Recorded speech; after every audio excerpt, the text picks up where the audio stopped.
April 10th, 1945. Outskirts of Berlin, Germany. The city trembles under the weight of its final days. Black smoke drifts across the grey morning, swallowing rooftops and church spires in a slow, suffocating haze. Every sound carries too far. The hum of engines, the thud of distant artillery, the soft crack of wood collapsing under ash. Somewhere beyond the chaos, a single rifle rests against a broken window, its barrel steady, its purpose clear. In the half-light of dawn, Obergefreiter Karl Weiss presses his cheek against the cold steel of his scope. 24 years old, a veteran of too many retreats, he has learned to breathe with the rhythm of destruction. His world has shrunk to the narrow circle of glass in front of his eye, a perfect, merciless tunnel. Through it he sees motion, a figure staggering through the wreckage of a forest clearing just outside the smouldering ruins of a farmhouse. The man wears no German uniform. His jacket is torn, one sleeve burned away. A white parachute drags behind him like a wounded ghost. Weiss focuses, adjusting the lens. The insignia is faint but unmistakable. An American pilot, alive, disoriented, limping through the mud. For a moment the sniper's finger tightens around the trigger. Training takes over. The command is simple and automatic. Identify. Aim. Fire. He exhales, half a breath from obedience. But then the man falls to his knees. No weapon, no resistance. Just a human shape collapsing in exhaustion. The rifle trembles slightly. Weiss lowers his eye from the scope. All around him the war rages unseen. Tanks growl in the distance, their engines coughing like dying animals. Berlin's outer defences are crumbling, division after division folding into smoke. Orders have turned desperate. Shoot deserters, shoot looters, shoot anyone who hesitates. Mercy is treason, one officer had said just days before. Yet here, on the edge of a dying empire, Karl Weiss hesitates. He looks again through the scope. The pilot has fallen face first into the mud, one arm twisted beneath him. Steam rises faintly from the wreck of his plane nearby, the metal groaning as it cools. Weiss knows the routine. Confirm the kill, move on. The man is supposed to be an enemy, nothing more than a target wearing the wrong flag. But targets don't bleed this slowly.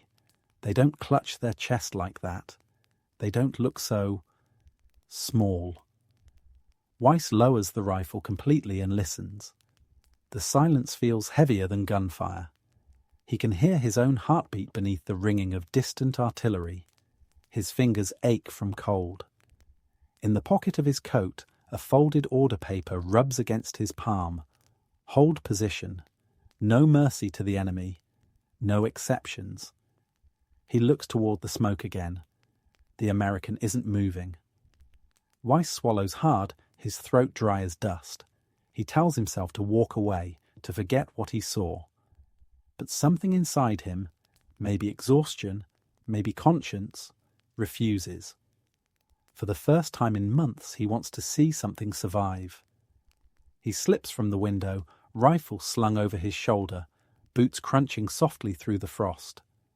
The air smells of iron and smoke. As he moves through the ruins, he passes the bodies of his own comrades, men frozen where they fell, helmets half buried in soot. He doesn't look at their faces, not anymore. The war has made faces dangerous. When he reaches the clearing, the wreckage looms before him. Twisted metal, shards of glass, the faint hiss of leaking fuel. The pilot lies just beyond, breathing shallowly, his skin pale beneath streaks of blood and ash. His eyes flicker open as Weiss approaches. For a second neither moves. Then the American whispers something Weiss can't understand. A single, rasping plea. Weiss glances around. No patrols yet. No witnesses.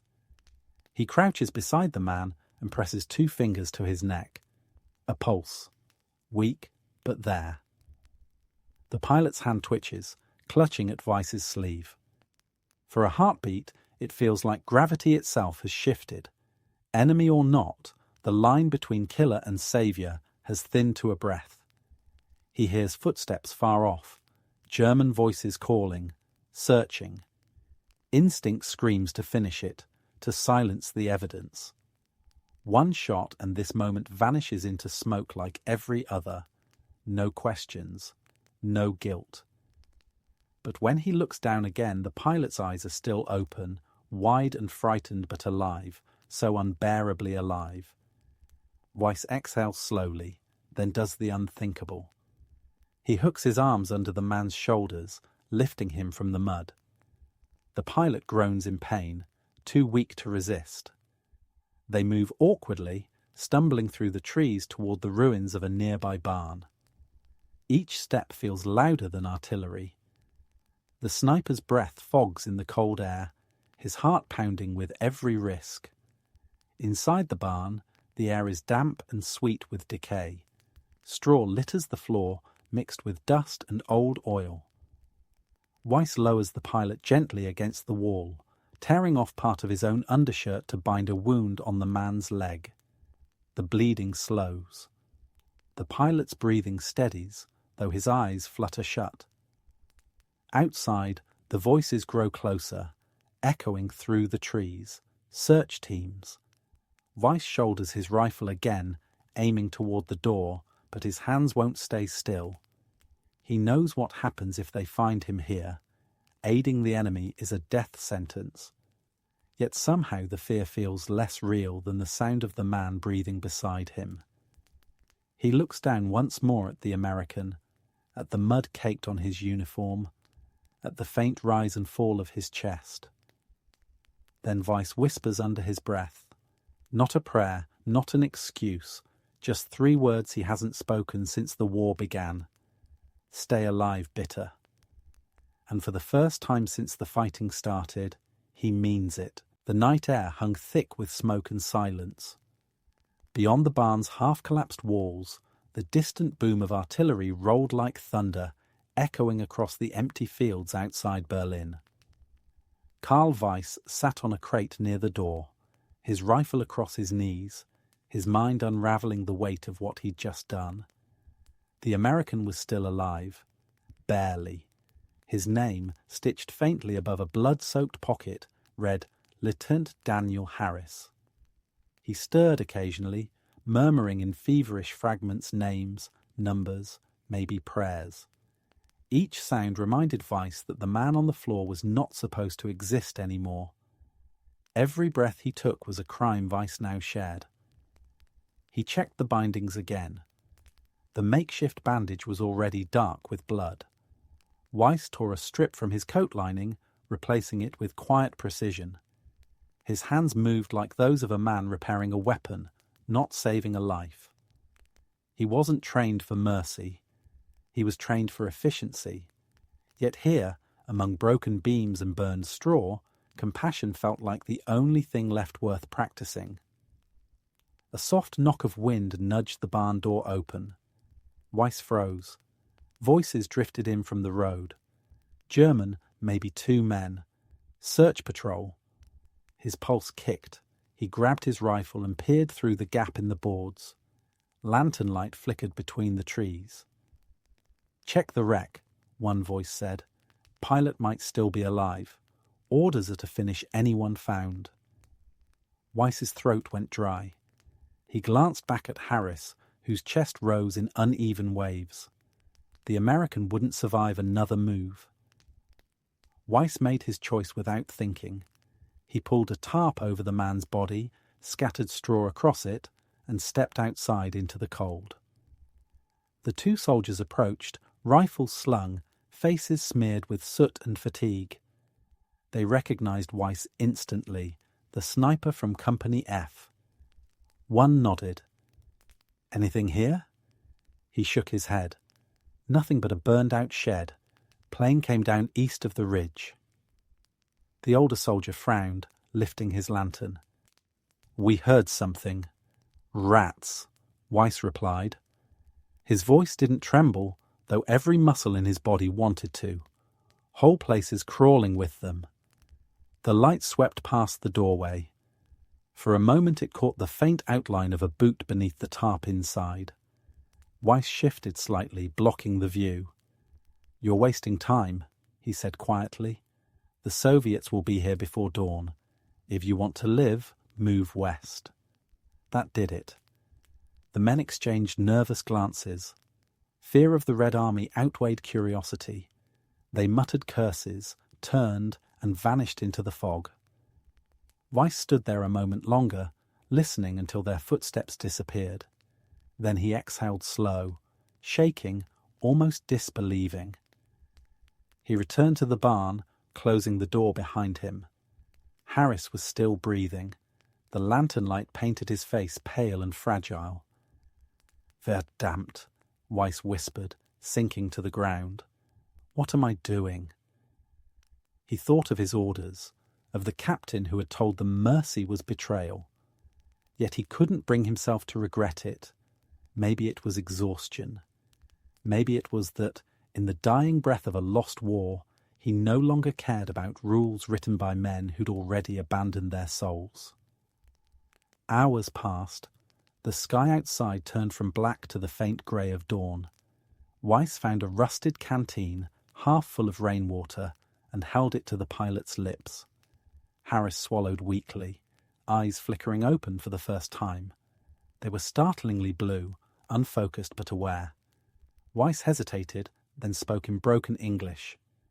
"You hurt bad." The pilot blinked, lips trembling. Where am I?" "Near Berlin," Weiss answered. "You fell. Plane gone." Harris tried to sit up but gasped, clutching his side. Weiss pressed him back down gently. "Quiet. Soldiers nearby." The American studied him for a long moment, confusion mixing with fear. "You're not going to kill me?" Weiss looked away. "I should," he said softly, "but I'm tired of killing." The words hung in the cold air like confession. Harris stared at him, unsure whether to trust or fear him. Then his eyes rolled back, and he slipped again into unconsciousness. Weiss leaned back against the wall, exhaustion settling over him like a heavy coat. He hadn't slept in 2 days. Outside, the wind carried the far-off growl of tanks moving east. The front was collapsing faster than anyone dared admit. He would have to decide soon, leave the American here to die, or risk everything to move him before the patrols returned. He glanced at the man again. Mud streaked his face, but beneath it he looked young. Younger than Weiss. They could have been the same age, had they been born on the same side of the ocean. The thought stung more than it should have. Weiss reached for his rifle, checked the bolt, then set it aside. He wasn't sure when he'd stopped feeling like a soldier. Maybe it was when he lowered his weapon. Maybe it was long before that, somewhere between the 1st and 100th order that made no sense.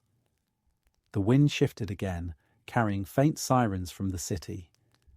He pulled his coat tighter and looked once more at the man on the floor. The pilot's breathing was slower now, steadier. Against all logic, he was surviving. Weiss closed his eyes and whispered the same words he'd said before, almost like a promise. "Stay alive."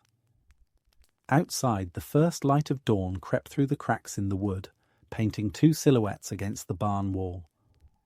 2 enemies who, for one fragile night, were simply men. By midday, the barn had grown colder. The April wind crept through the shattered boards like a living thing, carrying the smell of smoke and wet earth. Somewhere in the distance, the artillery had quieted, but that silence felt worse, the kind that came before another storm. Karl Weiss sat near the door, watching light crawl across the dirt floor. His uniform was stiff with dried mud, his hands trembling from lack of sleep. The American pilot lay a few meters away, still unconscious, his face pale and drawn. Weiss had wrapped him in an old horse blanket he'd found among the rubble, the only warmth left in this dying world. Each passing hour made the situation more impossible. Weiss knew the patrols would return. The order was simple: clear every structure, shoot anyone suspicious. The army had no mercy left for deserters or for those who helped the enemy. Yet every time Weiss thought of leaving, he remembered the faint sound of the pilot's breathing. Fragile, rhythmic, human. It anchored him to something he thought the war had long since burned away. He crouched beside the American again, checking the wound. The bleeding had stopped, but infection was setting in, the skin around the bandage red and hot. He muttered to himself in German, half prayer, half frustration. Verdammt, ich brauche Wasser. He needed clean water and something for the fever. There was a stream about half a kilometre away, but leaving the man here alone meant risking discovery. Weiss hesitated only a moment before slinging his rifle and slipping out the side door. The air outside was thick with the sound of crows.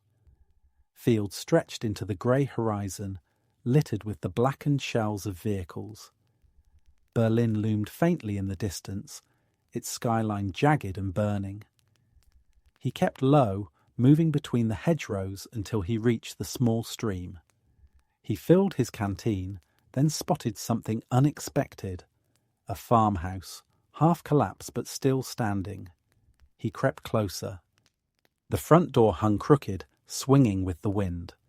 Inside he found remnants of a life long abandoned. A table overturned, a child's toy broken in half, a crucifix hanging askew above the hearth. In a cabinet, behind shattered glass, were 2 bottles, one labelled in faded script, spiritus, alcohol, not much but enough to clean a wound. He stuffed it into his coat, along with a torn towel and a few brittle loaves of dried bread. As he turned to leave, his boot caught on something, a photograph, face down in the dust. He picked it up carefully, a family portrait. A man in uniform, a woman smiling beside him, a small boy clutching a wooden plane. The soldier's insignia was German. For a moment Weiss stared at the boy's face. He looked about 6, the same age his own brother had been when he left home for the front. He slid the photograph into his pocket and left without looking back. When he returned to the barn, the light had faded again. The American stirred at the sound of the door. Weiss knelt beside him, pouring a trickle of water onto his lips.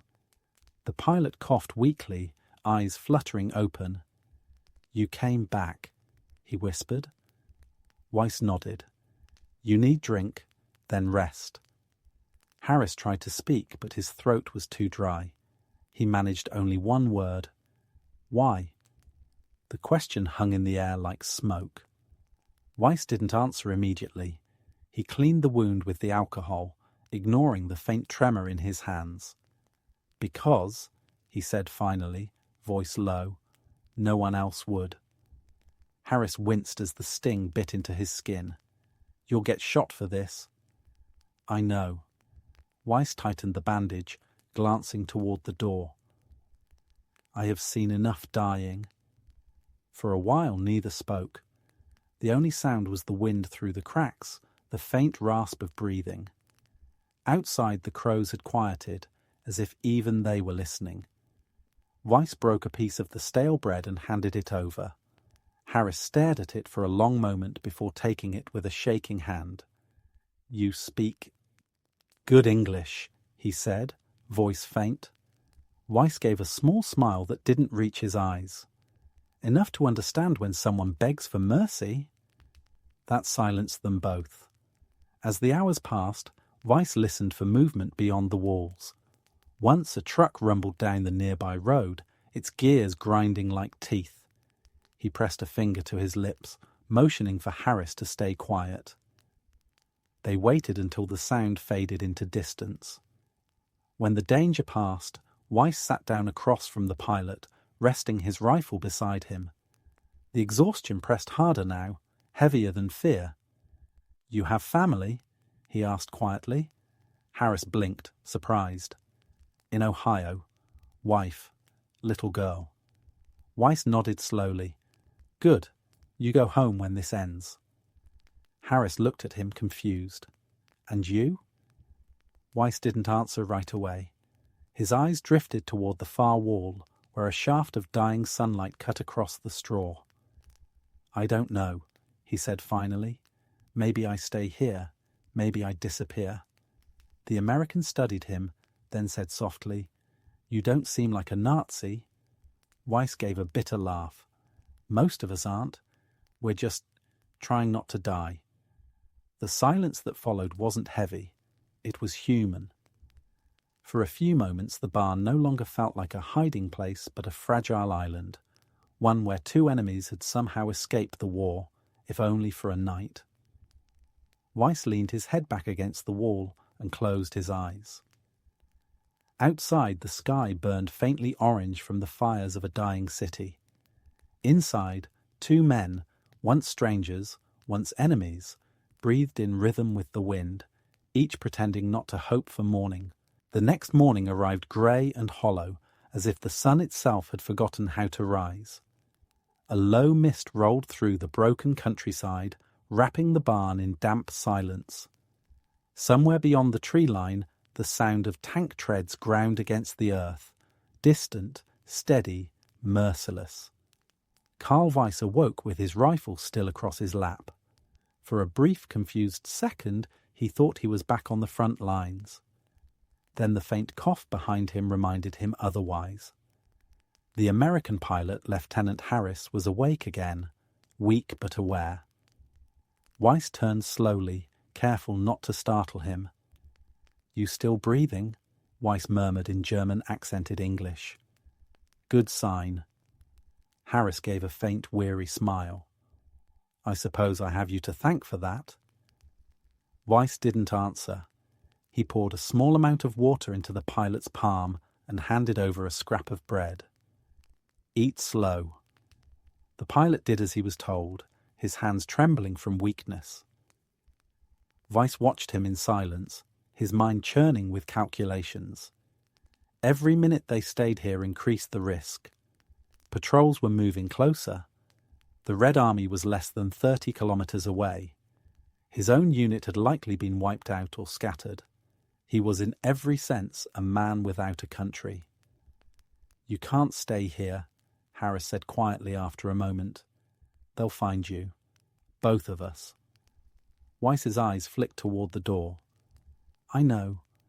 Then why? Harris asked. Why risk your life for me? You don't even know my name. Weiss stared at him for a long time before answering. Because one day, someone will ask me what I did at the end. I want to give the right answer. The pilot's gaze softened. And what is the right answer? Weiss looked down at his hands that had pulled a trigger too many times. That I stopped being a soldier, he said, just once. The silence that followed was not uncomfortable. The two men, who hours before had been taught to hate each other, now shared something simpler: fatigue, hunger, and a faint, stubborn belief that decency might still exist. By mid-morning, Weiss ventured out again. He walked a narrow path toward the edge of the village, where a half-destroyed supply truck still smouldered. Inside its open bed, he found two unopened canisters, one of water, one of fuel. He filled his canteen and pocketed a few ration biscuits, then paused as he heard voices nearby. A German patrol. 3 soldiers, 1 officer. They were searching, their boots crunching over gravel. Weiss pressed himself against the wall, waiting for them to pass. The officer, a tall man with sharp cheekbones, carried a clipboard. Search every structure, he ordered. The Americans are dropping spies now. If you find one alive, shoot him on sight. Weiss's stomach turned. He recognized the officer's voice, Lieutenant Vogel, from his old company. A man who had once quoted Goethe over rations, who now quoted firing orders instead. He waited until the voices faded, then slipped back through the trees. When he reached the barn, he found Harris trying to sit up. "You move, you die," Weiss warned softly. Harris nodded, wincing. "I heard them. You could have turned me in." Weiss crouched beside him, checking the wound. "And say what? That I saved the man they told me to kill?" He sighed. "They'd shoot me too." The pilot's lips tightened.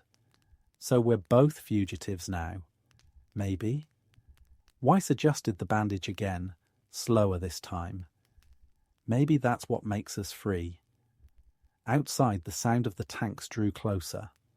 The Red Army was advancing faster than anyone had expected.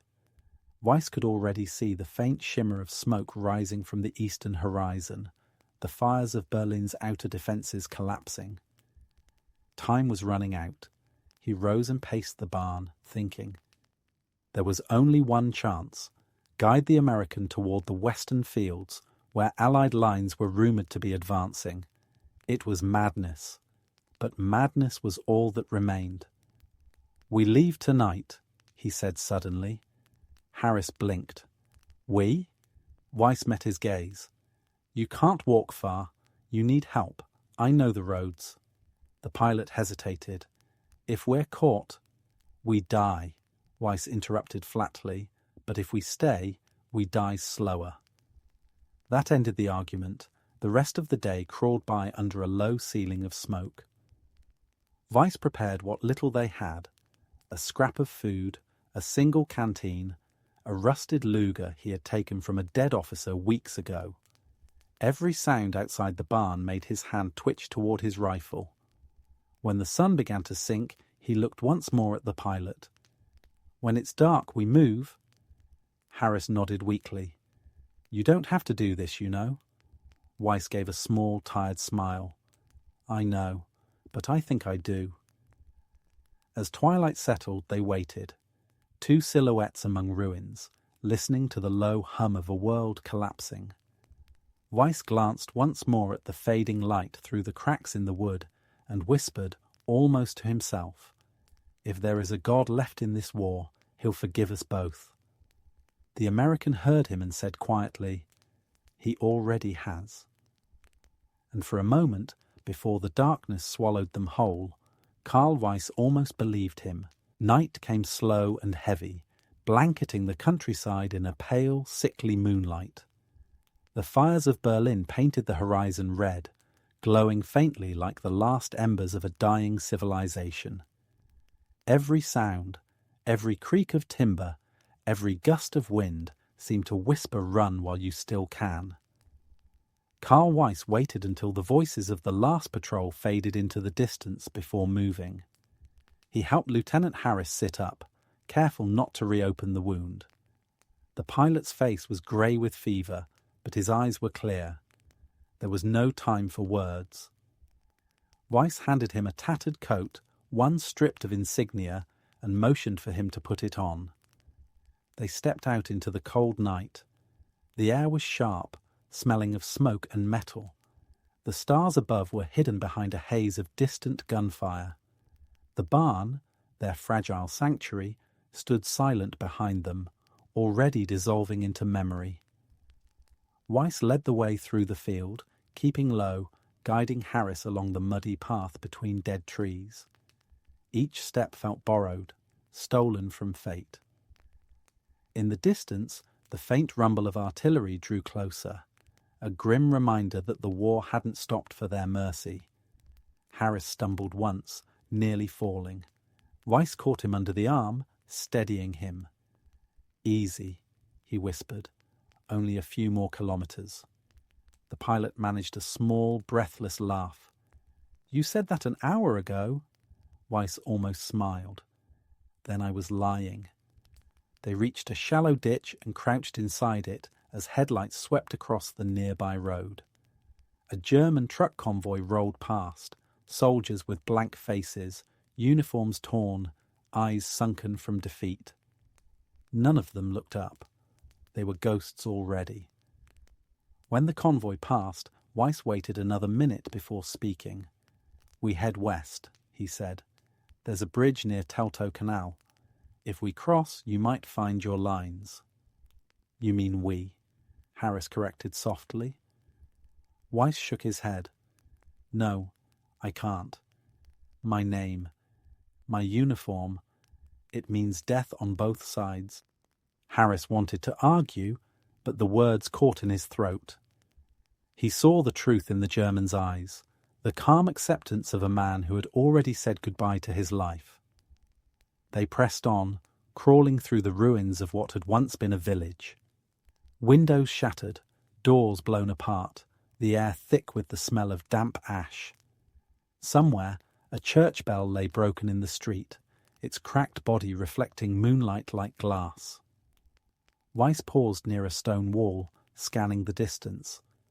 Voices echoed faintly, Russian this time, the Red Army, closer than he had hoped. "Move," he hissed, "now." They slipped between two burned-out homes, ducking behind rubble as flares burst overhead, turning the night into a bleached, trembling daylight. Weiss covered the pilot with his body as the light passed, the shadows of Soviet soldiers sweeping across the walls. One wrong breath, one misplaced sound, and it would all end here. When darkness returned, Weiss pulled Harris up again. "This way," he said. "Quiet." They reached the canal just before dawn. The bridge was half destroyed. One section collapsed into the freezing water below. Across the far bank, the land stretched west, no man's land, and somewhere beyond that, Allied territory. Weiss looked at the wreckage, then at Harris. "You can cross there," he said, pointing to a narrow plank of concrete that still clung to the bridge's edge. "Keep low. Don't stop." Harris frowned. "You're coming with me?" "No." Weiss's tone was firm. "I've done enough. If I cross, they'll think I'm a spy. You can tell them what happened here." "Tell who?" Harris asked quietly. "Who's going to believe this?" Weiss gave a faint, tired smile. "Someone should." Before Harris could protest again, the distant bark of Russian voices broke the silence. Weiss turned, rifle raised, scanning the tree line. The Soviets had found their trail. "Go," he ordered. "Now." Harris hesitated for a heartbeat too long. Then he gritted his teeth and began to crawl across the crumbling bridge. The concrete was slick with frost, each step threatening to send him into the black water below. Behind him, gunfire erupted, short bursts, wild and echoing. Weiss fired back twice, deliberately drawing the shots away. "Keep moving," he shouted. Harris didn't look back. He crawled, slid, and finally tumbled onto the far side of the canal, chest heaving. He turned just once, long enough to see Weiss still standing at the edge, rifle in hand, framed against the dawn light. Then the gunfire ceased. Smoke drifted across the bridge, and Weiss was gone. Harris waited. 10 seconds, 20, then forced himself to his feet and stumbled westward. The first American patrol found him hours later, barely conscious, his uniform soaked and torn. When they asked how he'd survived behind enemy lines, he simply said, "Someone helped me." He didn't mention the name. He didn't even know it. But in his mind the image stayed. A German soldier standing between two worlds, choosing mercy over obedience, disappearing into the grey morning. Years later, when asked about that night, Harris would describe it in one line that no one could quite believe. "He was supposed to kill me," he'd say softly. "Instead, he gave me back my life." April 1945 faded into memory, and with it, the war that had consumed the world. Berlin fell weeks later. Flags changed. Maps redrew themselves. But no record, no trace of Obergefreiter Karl Weiss ever surfaced again. His name never appeared in surrender lists, in prisoner of war camps, or in any military archive. It was as if the earth itself had chosen to bury him quietly, alongside all the unrecorded moments of mercy that never made it into history books. Lieutenant Daniel Harris returned home that summer, thinner, older, and haunted by the same image. A German soldier standing at the edge of a ruined bridge, disappearing into the smoke. He carried no proof, no photograph, no dog tag, only a memory too fragile for the noise of the world he returned to. Ohio greeted him with parades, music, and flags. But when people asked him what he remembered most from the war, he would hesitate. He had seen planes burn, cities fall, friends die, but none of those things stayed with him like that one night in Germany. Sometimes, in the middle of crowded celebrations, he would close his eyes and see it again. The rifle lowered, the quiet nod, the man who should have pulled the trigger but didn't. In time, Harris married. He built a small life, a home with a garden, a workshop, a steady job. He kept his uniform folded in a box at the back of his closet. Inside that box, he also kept one other thing, a single Luger pistol wrapped in cloth, its metal rusted, its grip worn smooth. The last thing he had been handed before Weiss vanished. He never told anyone how it came into his possession. When his daughter once found it, he only said, "It belonged to someone who chose right when everyone else chose wrong." Years turned into decades. The world rebuilt itself, layer by layer, over the ruins of the one they had survived. Germany split in two. The Cold War began.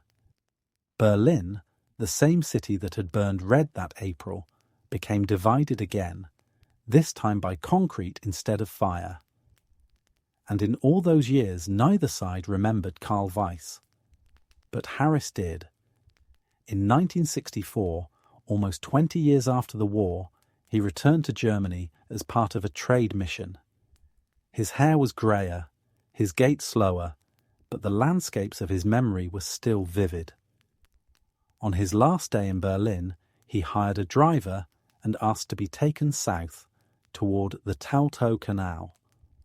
The driver thought it strange. There was nothing there anymore, only farmland and a few broken stones where the bridge had once been. Yet when Harris stepped out of the car and stood by the water's edge, it was as if time folded in on itself. The same cold wind, the same muddy banks, the same quiet that had followed the gunfire all those years ago. He looked out across the canal and whispered, "Thank you." The driver, confused, asked if he was speaking to someone. Harris just smiled faintly. "To someone who should have been my enemy," he said. Before leaving, he reached into his coat pocket and pulled out a small metal tag, one he had kept hidden since that night. It wasn't his. He had found it inside the Luger's cloth wrapping years later, faintly engraved. K. Weiss, 3, Jaeger, BTL, 56. The letters were nearly rubbed away. He turned it once in his palm, then tossed it into the canal. The ripple spread outward, swallowed quickly by the current. When he returned home, he wrote a letter, not to the government, not to the army, but to his daughter. He sealed it inside the war box and left it unopened, to be read after his death. April 10th, 1945. Outskirts of Berlin. I met a man that night who carried a rifle and a conscience. He had every reason to hate me, but instead he chose to help me live. I never learned why. Maybe because he'd seen too much death. Maybe because, for one fleeting hour, we both remembered we were men before we were enemies. History will never mention him. But I will never forget him. If anyone ever asks what mercy looks like, tell them it looked like a man lowering his weapon under a burning sky. Years later, that letter would end up in a small local museum, among medals, ration books, and fading photographs. Visitors would stop to read it, some wiping their eyes, others moving on quietly. Few would notice the small note scrawled at the bottom in fading ink. If you ever wonder whether humanity survived the war, it did once. No one ever found where Karl Weiss died, or if he died at all. Some say he was captured. Others believe he simply walked into the forest of Brandenburg and kept walking until the noise of war was behind him. But the river still remembers. Each spring, when the ice breaks and the water flows again, the ripples of the Talto Canal shimmer with something unspoken, the faint echo of footsteps on a bridge, the whisper of two men's breath in the cold, the sound of a rifle that never fired.